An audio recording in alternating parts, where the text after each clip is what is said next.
Hey everyone, and welcome back for another deep dive. Today we're going to be looking into something that I know you've been curious about. Alternative therapies for autism. Specifically, we're diving into the world of slime therapy. Not something you typically associate with autism, Right. but stick with us. It's a fascinating connection. We've got research articles, expert opinions. We even found some DIY slime recipes. Oh, wow. What we found might really surprise you. Yeah, autism is really interesting. It's a complex neurodevelopmental disorder, and it impacts how people perceive and interact with the world. Every autistic individual is unique, but many experience what are called sensory processing challenges. This means their brains process sensory input like sounds or textures or lights differently, which can sometimes lead to feeling overwhelmed or even distressed in certain environments. So you're saying it's not just about disliking certain sensations. Right. It's about the brain actually processing them differently. Exactly. Imagine being in a crowded room with loud music and bright lights and lots of conversations happening at once. For some individuals with autism, their brains might have difficulty filtering out all that sensory information, leading to a feeling of sensory overload. That makes sense. Now I'm even more curious about how slime therapy fits into all of this. Yeah. How can something as simple as slime help address those sensory challenges? That's where the idea of sensory integration therapy comes in. Slime is a fantastic tool for this because it engages multiple senses at once. Okay. Think about the tactile experience of squishing and stretching slime. It's stimulating the sense of touch. Then there's the visual aspect, the colors, the movement, the way it changes shape. And even the scent of some slimes can be engaging. Oh, interesting. By providing this controlled sensory input, slime can help individuals with autism regulate their sensory experiences and learn to better process those sensations. So it's like giving the brain a workout, but a fun and engaging workout. That's a great way to put it. Slime therapy isn't about curing autism, but rather about providing a fun and interactive way to help individuals learn to manage those overwhelming sensations. It's like building up a sensory muscle. Okay, so we're talking about sensory integration, but I've also heard that slime can be calming Yeah, and even help with emotional regulation. Is there a connection there? absolutely. Think about the physical act of manipulating slime, the repetitive motions, the feeling of the slime in your hands. It can be very soothing and grounding. Oh, okay. For some people, it's almost meditative. This tactile stimulation can actually trigger the release of calming neurochemicals in the brain, leading to a sense of relaxation and reduced anxiety. So it's not just about keeping hands busy, it's actually having a physiological effect on the brain. Precisely. And because individuals with autism often experience anxiety and heightened stress due to sensory overload, slime can be a powerful tool for helping them self-regulate and find a sense of calm. It gives them a tangible way to manage those big emotions. This is all incredibly interesting. But for our listener who might be new to all of this, could you break down some of the specific benefits of slime therapy? Of course. One of the most prominent benefits is, as we've been discussing, sensory integration. Slime provides that rich sensory input, helping the brain become more accustomed to different textures, movements, and even smells. And by making it a playful and enjoyable experience, it takes away the fear or anxiety that might be associated with those sensations in other contexts. So it's like desensitizing, but in a fun and engaging way. Yeah. That makes a lot of sense. What are some of the other benefits? Well, manipulating slime also helps develop fine motor skills. All that squishing, stretching, and poking requires dexterity and hand-eye coordination, which are essential for everyday tasks like writing buttoning clothes or even using utensils. So it's sneaking in some important life skills practice under the guise of play. I like it. And we can't forget the social aspect. While slime play can be a great solo activity, it can also be used in group settings. This can encourage interaction, communication, and cooperation, all skills that can be challenging for some individuals with autism. So it's like a social lubricant, but instead of oil, it's slime. I love it. Exactly. It creates a shared experience, a common point of interest. That can facilitate communication and interaction in a way that feels natural and fun. Okay, we've talked about sensory integration, calming effects, fine motor skills, and social interaction. Are there any other benefits we should highlight? One more that's really important, especially for individuals with autism, is emotional regulation. Oh. Slime can be an incredibly effective tool for managing frustration, anxiety, or even anger. Oh, so. Having something tangible to focus on and manipulate can be very grounding when those big emotions hit. It provides an outlet for that energy and helps shift the focus away from whatever is causing distress. So it's almost like a stress ball, but more engaging and multisensory. Exactly. And because slime is so malleable and responsive, it can provide that sense of control and mastery, which can be incredibly empowering for individuals who might feel overwhelmed by their emotions. It sounds like slime therapy really is a multifaceted approach. I'm sure our listener is eager to hear more about how to actually bring this into their life. Maybe you could share some practical advice on how to get started with slime therapy. Of course. One of the best things about slime therapy is that it's incredibly accessible. You don't need any fancy equipment or expensive materials. You can start with some simple DIY slime recipes using ingredients you probably already have at home. Things like glue water and borax. So it's something anyone can try. Yes. That's great news. I've seen some pretty elaborate slime recipes online. Do you have any recommendations for starting simple? Absolutely. The classic glue water and borax recipe is a great starting point. It's easy to make, and you can easily adjust the consistency to create different textures. You can even add food coloring or glitter to make it more visually appealing. So we've got our basic recipe down. What else should our listener keep in mind when introducing slime therapy? One of the most important things is to create a safe and supportive environment. Find a quiet space where the individual can focus on the slime without feeling overwhelmed or distracted. It's also important to be patient and observe how the individual responds to the slime.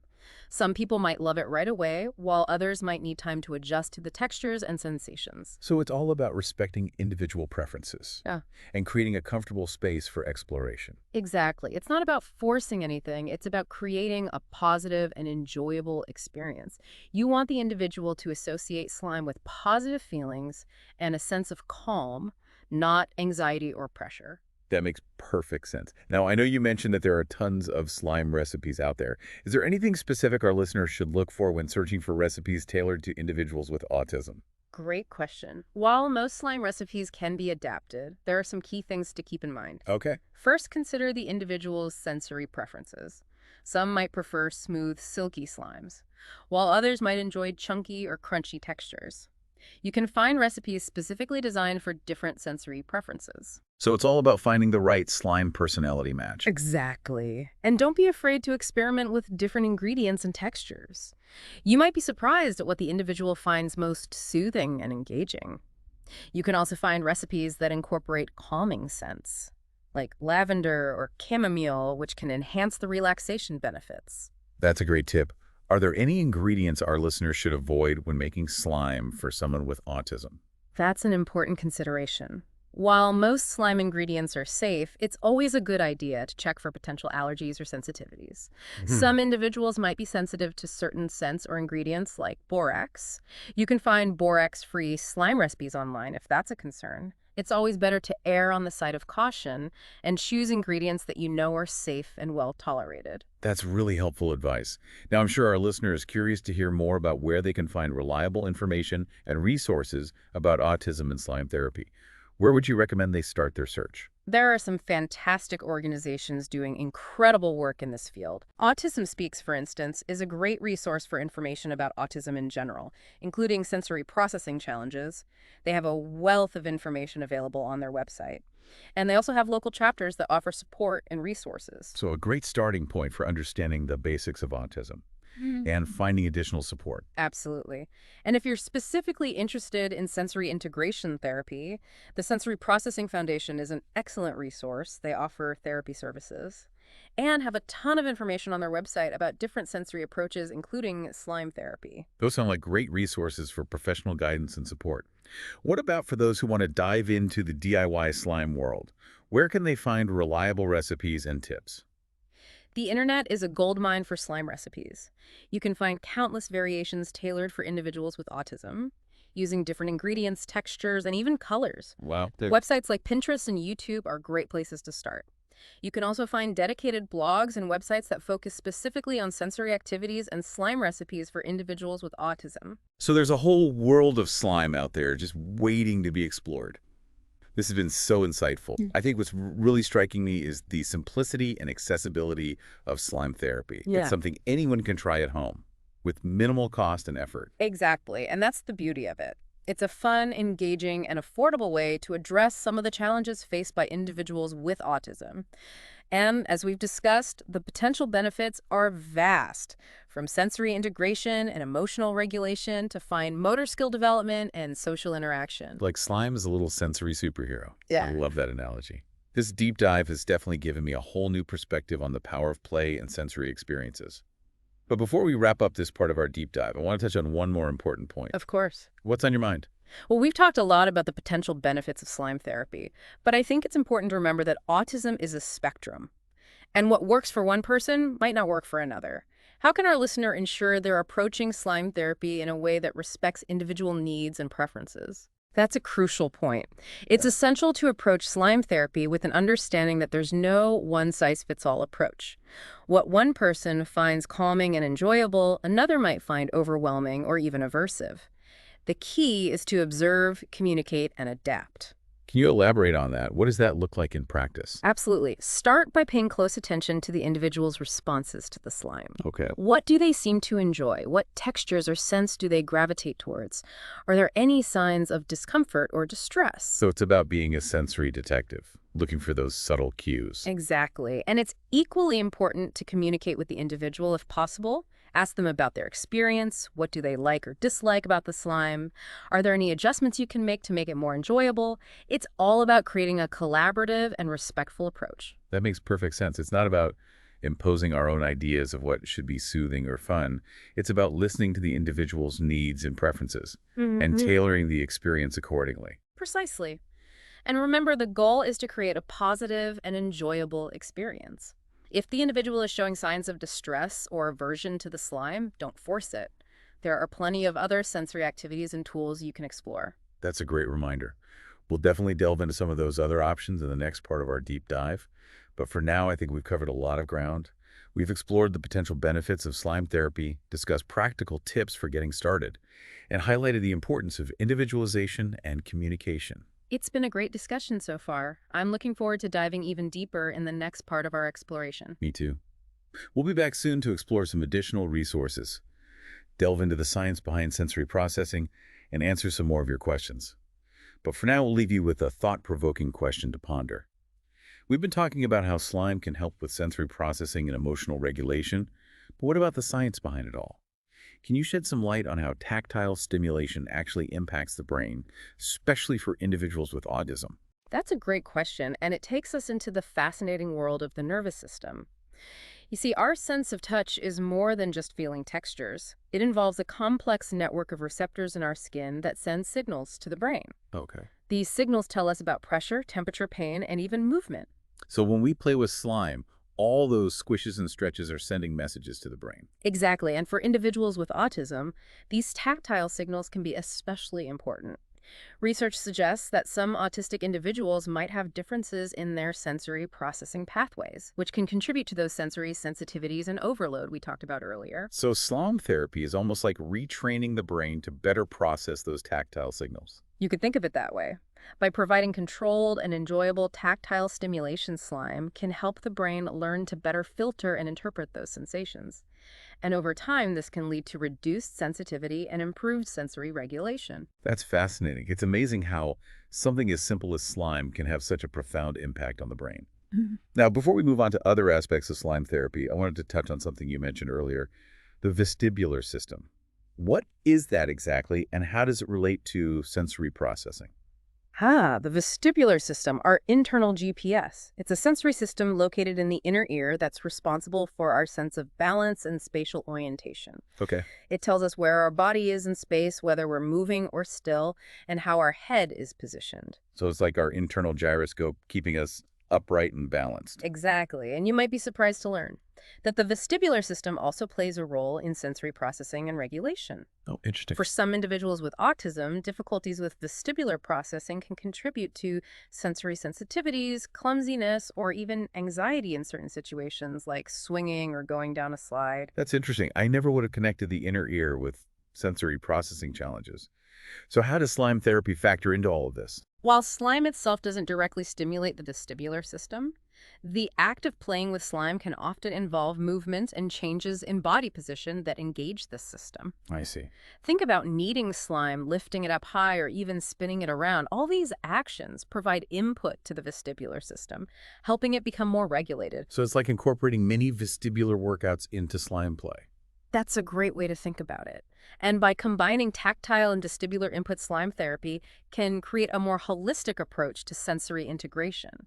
It's about addressing multiple sensory systems and helping the brain find that sense of equilibrium. This is all so insightful. I'm sure our listener is starting to grasp the depth and complexity of sensory processing and how something as seemingly simple as slime can play such a significant role in supporting individuals with autism. It's truly remarkable how much we continue to learn about the brain and the interconnectedness of our sensory systems. And as we delve deeper into this understanding, we discover more and more creative and effective ways to support individuals with diverse sensory needs. Speaking of creative approaches, I'm curious to learn more about those other sensory materials you mentioned earlier. We've talked extensively about slime, but what are some other readily accessible materials that might provide similar benefits for sensory integration and emotional regulation? Oh, there's a whole world of sensory treasures out there just waiting to be explored. Play-Doh is a classic. It provides that a wonderful tactile experience, and it's great for developing fine motor skills. Uh-huh. Kinetic sand is another fantastic option. It has a unique texture that's both moldable and crumbly, and it can be incredibly calming to run your hands through. Those are great suggestions. I've always loved playing with kinetic sand myself. It's so mesmerizing. What about materials that might appeal to those who prefer visual or auditory stimulation? We've got those covered too. Things like water beads, bubble wrap, or even just a bowl of uncooked rice can provide fascinating visual and tactile experiences. And for auditory stimulation, you can't go wrong with musical instruments, nature sounds, or even just crinkling up different types of paper. I love how you're emphasizing the everyday materials that people might already have around their homes. It's all about getting creative and thinking outside the box when it comes to sensory exploration. Absolutely. The world is our sensory playground. It's about noticing the textures, sounds, smells, and sights around us, and finding those that bring joy, calm, and a sense of connection. And for individuals with autism, exploring these sensory experiences in a safe and controlled environment can be incredibly empowering and therapeutic. This has been such an eye-opening conversation. I feel like we've only just scratched the surface of this fascinating topic. There's always more to discover, and the more we understand about the brain and the power of sensory experiences, the better equipped we are to support individuals with autism and help them thrive. I couldn't agree more. Now, before we wrap up this part of our deep dive, I want to touch on one more important aspect, Yeah. resources and support. We've talked about some fantastic organizations like Autism Speaks and the Sensory Processing Foundation. But what other resources might be helpful for our listener on their sensory journey? There are so many wonderful resources available both online and within local communities. Occupational therapists specializing in sensory integration can provide personalized assessments and treatment plans. Sensory gyms and clinics offer structured environments for sensory exploration and development. And online communities and support groups provide a space for sharing experiences, advice, and encouragement. Those are all valuable resources. I'm especially intrigued by the idea of sensory gyms. Can you tell us a little more about what those entail? Sensory gyms are specially designed spaces filled with equipment and activities that target different sensory systems. Okay. You might find swings, slides, ball pits, trampolines, textured walls, light shows, and even calming areas with soft lighting and soothing sounds. It sounds like a sensory wonderland. It really is. These spaces provide a safe and controlled environment for individuals with autism to explore their sensory preferences, develop motor skills, and practice emotional regulation. And the best part is many sensory gyms offer open play sessions so you can drop in and explore at your own pace. That's fantastic. So whether you're just starting your sensory journey or looking for additional support and resources, there are options available. It's all about finding what works best for the individual and creating a network of support. Exactly. And remember, you're not alone on this journey. There are countless individuals and families navigating similar challenges, and there's a wealth of knowledge, experience, and support out there waiting to be tapped into. That's such an important reminder. We're all in this together. Now, before we wrap up this part of our deep dive, I want to leave our listener with one final thought.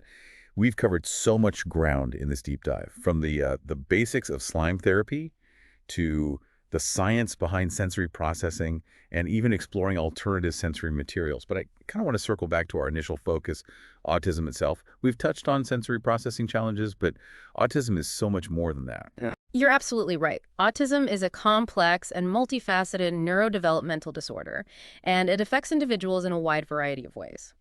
While sensory processing differences are common, it's important to remember that autism is a spectrum, and every individual's experience is unique. Can you elaborate on that? What are some of the other aspects of autism that our listener might want to be aware of? Certainly. In addition to sensory processing, autism can also impact social communication behavior and learning. Some individuals might have difficulty with social cues, understanding nonverbal communication, or engaging in reciprocal conversations. Others might exhibit repetitive behaviors, have specific interests or routines, or struggle with changes in their environment. It sounds like autism can manifest in many different ways, making it even more important to approach each individual with understanding and sensitivity. Precisely. And it's crucial to remember that autism is not a deficit or a disorder to be cured. It's a different way of experiencing the world with its own strengths and challenges. The focus should always be on supporting individuals with autism to reach their full potential and live fulfilling lives. That's such an important message. It's not about trying to fit individuals into a neurotypical mold. It's about celebrating their unique perspectives and abilities. And I know we've touched on this throughout our deep dive, but I want to reiterate the importance of seeking professional guidance and support. If our listener suspects that someone they know might be on the autism spectrum, what steps should they take? The first step is always to consult with a healthcare professional, such as a pediatrician, developmental pediatrician, or child psychologist. These professionals are trained to conduct assessments and provide diagnoses if appropriate. They can also connect you with resources and specialists in your area. So it's about seeking a comprehensive evaluation from a qualified professional. What about resources for families who have recently received an autism diagnosis? It can be such an overwhelming time, and I imagine navigating the world of therapies and support systems can feel daunting. You're right. It can be a lot to process, but there are incredible organizations and resources available to guide families through this journey. Autism Speaks, which we mentioned earlier, has a wealth of information on their website, including resources for newly diagnosed families. They also have a helpline that provides support and guidance. That's so helpful. Are there any other resources you'd recommend for families seeking support and connection? Local autism societies and support groups can be invaluable. They provide opportunities to connect with other families, share experiences, and learn from one another.